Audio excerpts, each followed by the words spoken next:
इस क्वेश्चन को देखिए स्टूडेंट्स यहाँ पर, करेक्ट। अब समझिए, आइए मैं इसका डायग्राम बनाता हूं। देखिए क्या कह रहा है, parallel plate capacitor of area 6 centimetre square and separation 3 millimetre, है ना भाई। दोनों के बीच का सेपरेशन कितना है, 3 मिलीमीटर है। दोनों प्लेट्स के बीच का एक प्लेट आपको ये दिखाई पड़ रही है, ध्यान सुनिए। एक प्लेट ये रही और इसके पैरेलल ये रही, करेक्ट। और इनके बीच का जो सेपरेशन है, इनके बीच का जो सेपरेशन है वो कितना है पता है, 3 मिलीमीटर है। कितना है, 3 मिलीमीटर, ओके। तो डी की जो वैल्यू है वो है आपकी 3 मिलीमीटर, इस तरीके से। अब जरा ध्यान दें, उसने हमसे बोला है द गैप इज फिल्ड, अच्छा ठीक है। कह रहा है the plate capacitor is area of 6 centimetre square. Area जो दिया है, ध्यान से सुनिएगा जरा, एरिया जो दिया हुआ है वो कितना है आपका, 6 सेंटीमीटर स्क्वायर, ठीक। क्या आप इमेजिन कर सकते हैं 3 डायमेंशनल स्पेस में कैसा चल रहा है। एक प्लेट ये है और एक प्लेट ये है, सोचो ये ऐसे दिखा, बताइए, ठीक है। तो और सरफेस एरिया कितना है प्लेट्स का, 6 सेंटीमीटर स्क्वायर, ओके। अब आइए, अब उसने हमसे बोला the gap is filled with 3 dielectric material of equal thickness, k1 is equal to this, k2 is equal to this and k3 is equal to this, ठीक है भाई। देखिए इस बार बड़ा मजेदार उसने किया, हम जो टॉपिक पढ़ के आए हैं उसमें वो यहां पर भरता था कितना, ओनली एक ही मटेरियल, लेकिन इस बार इसने 3 मटेरियल्स भर दिए हैं। समझिए जरा ध्यान से, ये देखिए इतने पोर्शन में इसने जो मटेरियल भरा हुआ है, फिर इतने पोर्शन में जो भरा है और इतने पोर्शन में जो भरा है, और इक्वल वेट है आपकी। देखिए ये इक्वली आपका भरा हुआ है ना, मतलब समझो यहां जो मटेरियल भरा हुआ है, ठीक, इसका जो डाइलेक्ट्रिक कांस्टेंट है, इसका जो डाइलेक्ट्रिक कांस्टेंट है k1, और k1 की वैल्यू आपको दिया हुआ है, ठीक। और दूसरे वाले में जो आपका मतलब यहां जो नेक्स्ट सेक्शन है आपका, उसमें डाइलेक्ट्रिक कांस्टेंट k2 भरा हुआ है, ठीक। आप समझ रहे हो भाई कैसे फिलिंग करी गई। ये डॉटेड लाइन कुछ नहीं दिखानी, कोई फिजिकल बाउंड्री नहीं है, आप समझो जरा ध्यान से। एक मटेरियल भरा, फिर दूसरा भरा, और इतनी ही विड्थ तक तीसरा मटेरियल इस तरीके से भर दिया है। थोड़ा और इसको छोटा कर लीजिए, ऐसे। थर्ड वाले में जो मटेरियल फिल किया है ये इस तरीके से, इसका डाइलेक्ट्रिक कांस्टेंट कितना है, k3 है, ये इस तरीके से, ठीक है, ओके। नाउ अब अगर मैं इसको L बोल दूं और इसको भी अगर मैं L बोल दूं, मैं अपनी तरफ से इसको बोल रहा हूं इसको L, कोई दिक्कत, कोई दिक्कत बताइए। सामने से देख रहे हो अगर आप, तो L L L है ना, करेक्ट। और अगर मैं नीचे वाली प्लेट को भाई कुछ नहीं दिया था, आप स्क्वायर शेप की मान लीजिए, तो 3L लेंथ हो जाएगी और 3L आपकी ब्रेथ हो जाएगी। तो 3L इंटू 3L आपका एरिया कितना हो जाएगा, ये देखिए आपका जो एरिया है ना वो हो जाएगा 3L into 3L is equals to, यानी कि ये कैपिटल A था, तो जो कैपिटल A है उसकी वैल्यू कितनी आ रही है आपकी 9L स्क्वायर, और ये क्वेश्चन में कितना दिया है 6 सेंटीमीटर स्क्वायर। अगर जरूरत पड़ी तो उसका यूज करेंगे, अदरवाइज नहीं करेंगे, है ना। अगर जरूरत पड़ी तो उसका यूज करेंगे, अदरवाइज नहीं करेंगे, अदरवाइज छोड़ देंगे। देखते हैं क्या होता है। अब आगे देखिए, उसने क्वेश्चन बोला है the dielectric constant of the material which when fully inserted in the above capacitor gives same capacitance would be, मतलब समझो, मतलब समझो, मतलब समझो ध्यान से। आप मुझे ये बताइए कि जब वोल्टेज लगाओगे तो कैसे लगाओगे, यहां पे आप V लगाओगे और यहां आप 0 लगाओगे, ठीक। यही चीज यहां पे कर सकते हैं भाई, बैटरी नहीं लगाओगे इसमें, पैरेलल प्लेट में भाई एक टर्मिनल को आप कैसे कनेक्ट करोगे, V से, और दूसरे को आप कनेक्ट करोगे 0 से, यही तो करोगे ऐसे, ठीक। तो मैं आपसे यह पूछना चाहता हूं कि ऊपर वाली प्लेट के हर एक पॉइंट का पोटेंशियल कितना होगा, वेरी इंपॉर्टेंट। ऊपर वाली प्लेट का हर एक पॉइंट का potential V V V V V होगा। अरे भैया चेक कर लो, V वोल्ट से तो V V V V V V V V, और नीचे वाली हर एक प्लेट का पोटेंशियल 0 होगा, बोलो हाँ, ठीक। वेरी इंपॉर्टेंट, जो नहीं सोच पा रहा है ये, तो फिर आप भाई क्या ही कर रहे हो, इतने दिनों से पढ़ाया जा रहा है, ठीक है। ऊपर वाली प्लेट का पोटेंशियल आपका V और नीचे वाले का 0, ठीक। मतलब ये देखिए हर एक प्लेट का पोटेंशियल V और नीचे वाली हर एक प्लेट का पोटेंशियल आपका 0। तो ये बताइए कि अगर मैं ये येलो वाले को देखूं, ध्यान सुनिएगा, येलो वाले पोर्शन को अगर मैं देखूं, तो जो यहां पे कैपेसिटर बनेगा उसके बीच पोटेंशियल डिफरेंस कितना हो जाएगा भाई, यहां पे आपका V वोल्ट और यहां पे आपका 0 वोल्ट, तो V माइनस 0 पोटेंशियल डिफरेंस 0, फिर V माइनस 0 पोटेंशियल डिफरेंस 0, और थर्ड वाले में भी इसका भी पोटेंशियल V हो जाएगा और इसका हो जाएगा आपका 0, तो V minus 0 potential difference V। Potential difference same है, पकड़ में आया सवाल, पोटेंशियल डिफरेंस सेम है तीनों का, यानी कि तीनों पैरेलल में, बोलो हाँ, बताइए। तो जब मैं डायग्राम बनाऊंगा तो मैं कैसे बनाऊंगा बताइए, मैं तीनों को पैरेलल में कर लूं, देखिए येलो वाला ये रहा, ठीक, फिर आप देखेंगे अगर, या मैं नेक्स्ट पेज पे ले लेता हूं, रुक जाओ, इधर आइए, देखिए एक येलो वाला, तीनों को बस पैरेलल हमें कनेक्ट करना है, और दूसरा हमारे पास ये देखिए बीच में है ब्लू, लाइट ब्लू कलर से, ये इस तरीके से, ठीक। और जो थर्ड है वो पिंक, ये लाइट पिंक कलर से कुछ ऐसा है, यहाँ पर आप देखोगे इस कलर से, ये इस तरीके से, ठीक। तो सर आपने तीनों को पैरेलल में क्यों कर रहे हो? इसलिए बिकॉज तीनों के क्रॉस जो पोटेंशियल डिफरेंस है वो कितना है हमारे पास, वो कितना है बताइए। अब तीनों आपको दिखाई पड़ रहे हैं ना, ये देखिए यहां से ले जाके v से जोड़ दीजिए और यहां से ले जाके आप 0 से, भाई तीनों पैरेलल में आपको दिख रहे होंगे, ठीक। अब वैल्यू लिखना शुरू करिए एक एक करके, देखिए वैल्यू लिखिए एक एक करके। ये बताओ कि येलो वाले का कैपेसिटेंस कितना होगा, येलो वाले का ध्यान सुनिएगा, एप्सिलॉन नॉट, एरिया कितना होगा, L आगे से और डेप्थ होगी 3L, बोलो हाँ।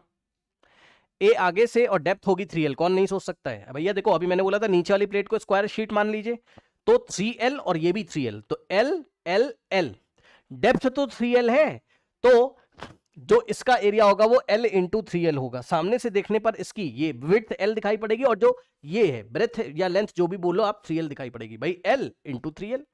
फिर दूसरा जगह L into 3L, L into 3L, ठीक। ओके नाउ अब जरा ध्यान से चेक करिए, तो येलो वाले का जो कैपेसिटेंस आता वो एप्सिलॉन नॉट, ध्यान सुनिए, एप्सिलॉन नॉट इंटू एरिया कितना होता, ओहो अरे यार, एरिया कितना होता, एरिया हो जाता हमारे पास L इंटू 3L है ना, तो 3L स्क्वायर हो जाता। अरे भैया निकाल लो L into 3L, 3L square, ठीक। और अपॉन में सेपरेशन बिटवीन द प्लेट्स, तो D ही है, ये वाला D अपॉन में D। क्या ये मैंने सही किया बताइए, या कुछ फॉल्ट है इसमें? क्या मैंने सही किया है या कुछ फॉल्ट है बताइए? अभी एक फॉल्ट है, हमने डाइलेक्ट्रिक कांस्टेंट K1 से नहीं मल्टीप्लाई किया, उससे भी तो करोगे भाई, समझो जरा ध्यान से। अगर यहां पर K1 नहीं होता तब आंसर ऐसा होता है epsilon not 3L square, epsilon not into area upon D। अभी तो K से मल्टीप्लाई होगा ना, यही तो पढ़ाया था पीछे, अभी यही तो पीछे पढ़ाया था। ये देखिए क्या पढ़ाया था, इधर आइए प्रैक्टिस में, कि आपको कहां गया, हाँ अगर आपको k की वैल्यू दे के रखा हुआ है तो आपको क्या करना है, k से मल्टीप्लाई करना है ना, तो k की वैल्यू K1 है, K1 से मल्टीप्लाई करोगे, ठीक। अब यस, अब जरा ब्लू वाले का निकालिए कितना है इस पोर्शन का।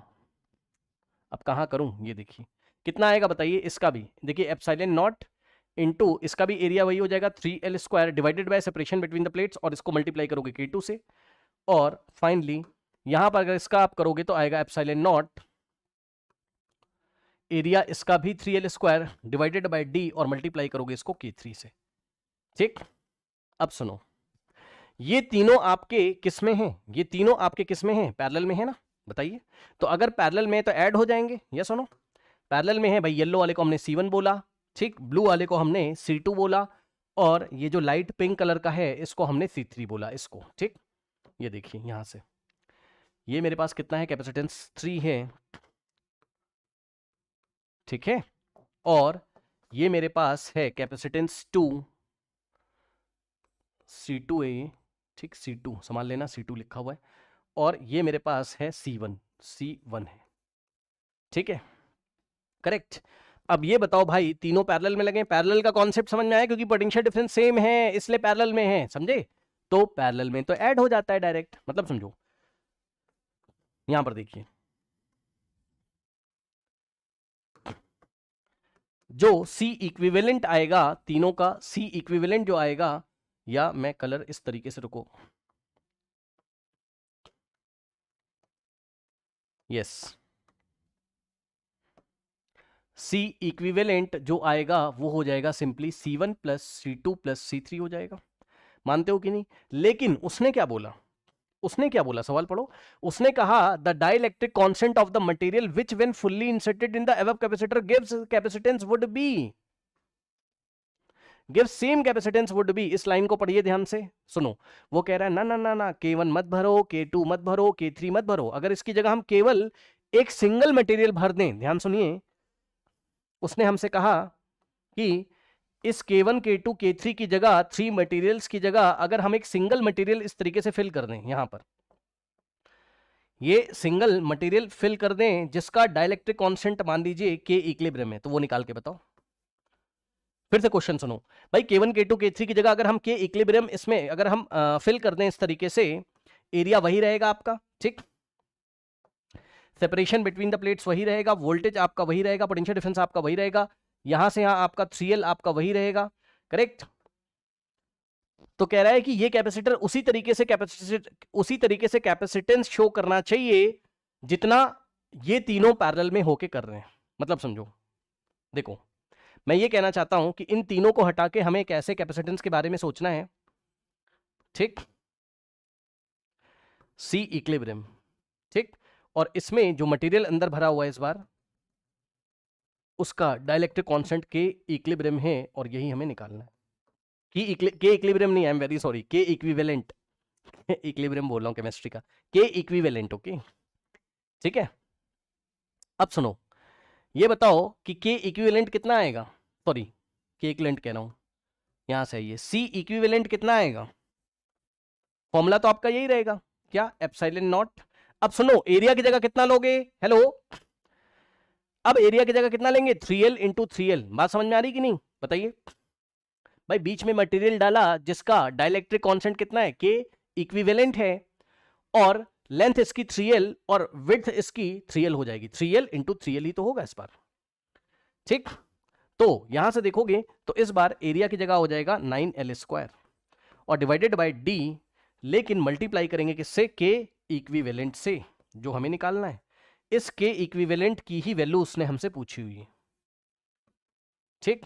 तो आइए ध्यान से सुनिएगा भाई, देखिए हमने कहा एक बार तो हमने सी इक्विवेलेंट ऐसे निकाला, C1 plus C2 plus C3 से, है ना, और यही सी इक्विवेलेंट हमने एक बार और निकाला, वो ये रहा, वही तो है, ये रहा, के equivalent into epsilon not 9L² के equivalent into 9L² divided by कितना है, डिवाइडेड बाय कितना है, D, ठीक है ना, डिवाइडेड बाय कितना है, D is equals to C1 plus C2 plus C3, ठीक। अब वैल्यू रख दो, C1 plus C2 plus C3 करोगे डायरेक्ट, देखना जरा, ये रहा C1, ये रहा आपका C2 C3, कॉमन क्या आ रहा है, कॉमन आ रहा है epsilon not 3L² upon D, इतना पोर्शन तीनों में कॉमन आ रहा है, epsilon not 3L² upon D, epsilon not 3L² upon D अगर आप कॉमन ले लेंगे तो ध्यान से चेक करिए, इन तीनों में से हमने कॉमन लिया एप्सिलॉन नॉट 3L² अपॉन में D, इन द ब्रैकेट क्या बचेगा, K1 plus K2 plus K3, check कर लो भाई, इन द ब्रैकेट क्या बचेगा, K1 यहाँ बचेगा, यहाँ K2 बचेगा, यहाँ आपका K3 बचेगा, ठीक। तो आपका बचेगा ब्रैकेट में K1 plus K2 plus K3, correct. अब जरा ध्यान दें तो देखिए, L² से L² गया, 3 1 जा और 3 3 जा, अच्छा इसमें एप्सिलॉन नॉट भी तो है ना, K into epsilon not into 9L² था ना भाई, ठीक है, एप्सिलॉन नॉट भी तो है, तो एप्सिलॉन नॉट से एप्सिलॉन नॉट हमारे पास जाएगा, D से D जाएगा, और जो K इक्विवेलेंट आ रहा है वो आ रहा है कितना, K1 plus K2 plus K3, तो K इक्विवेलेंट जो है, अब देखो K1 K2 K3 की वैल्यू रख दीजिए, आइए K1 कितना है, K1 है 10, K2 है 12 और K3 है आपका 14, तो 10 plus 12 plus 14, 10 plus 12 plus 14, 10 plus 12 plus 14, तो आंसर कितना आएगा भाई, चेक करो 36, तो फाइनल आंसर इज 36। बताइए कोई डाउट है, अच्छा एक और गलती हो रही मेरे से, 3 छूट गया ना, यहाँ पे 3 भी तो मिस कर दिया मैंने, ये देखिए ये 3 भी तो बचा है ना भाई, इसको कौन भूल जाएगा, ये इस तरीके से, ठीक। तो 3 इंटू दिस, तो K equivalent is equals to 36 divided by 3, तो 3 1 जा और यहाँ आएगा 12, so final answer is K equivalent is given by 12, answer है। आ गया, आसान है, कर सकते हो, ये एग्जाम में आया हुआ क्वेश्चन है आपका, ठीक, ऐसे, ठीक है।